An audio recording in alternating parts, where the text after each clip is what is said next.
Цикл лекций от шейха Мухаммада Ясира Аль-Ханафи, хафизахуллах.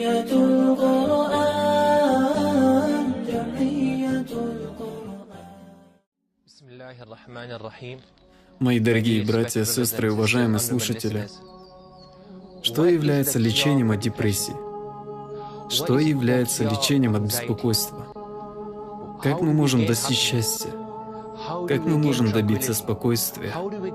Как добиться успеха? Разные люди дадут разные ответы.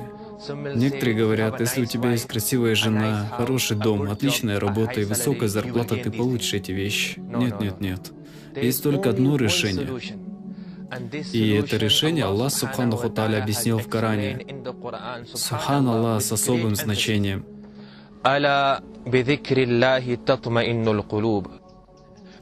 Без сомнения, поминанием Аллаха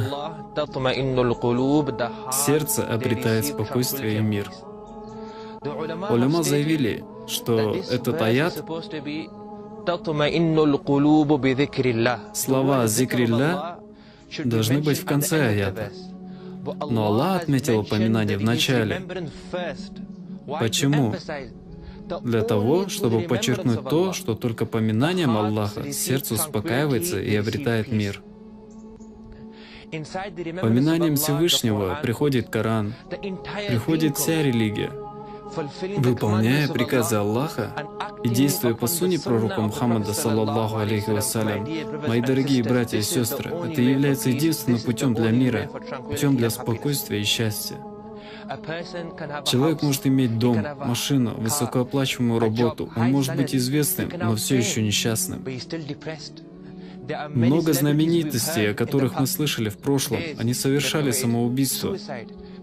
Много богатых, несчастливых людей. Почему?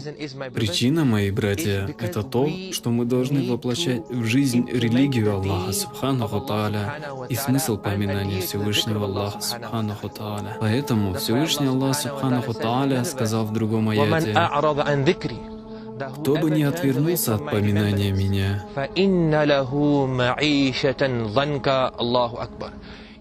действительно, для него жизнь будет несчастной и в сомнениях. Он будет иметь все, дом, работу, жену, но будет несчастье. Он будет чувствовать тревогу. Тревога будет ухудшаться внутри его сердца, и не только в этом мире, но и в жизни следующем. А в день воскресения мы воскресим его слепым». Он скажет: «Господи, почему Ты воскресил меня слепым, если раньше был зрячим?»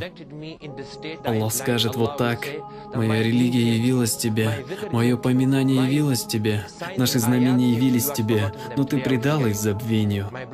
Мои братья и сестры, честно говоря, если мы хотим счастья, спокойствия, если мы хотим жизнь, наполненную счастьем и радостью, наши семьи, дети и друзья, если хотим, чтобы все было хорошо, мы должны поминать Всевышнего Аллаха Субханаху Тааля. Вы не согласны с моим мнением? Много людей, много мусульман, которые несчастны. Причина этому, мои братья, это то, что они не практикуют религию должным образом. Да, трудности и испытания возникают у мусульман. Но различие в том, что когда человек, который уповает на веру во Всевышнего Аллаха Субханаху Тааля, во время испытаний он проявляет терпение. Он видит в этом награду и возвышение в следующей жизни. Напротив, не практикующий религию человек, когда возникают проблемы, он начинает жаловаться. Он будет задумываться о том, как уйти от своей жизни. Поэтому, мои братья, наше спокойствие и счастье не является невидимым ни в этом мире и ни в материальном.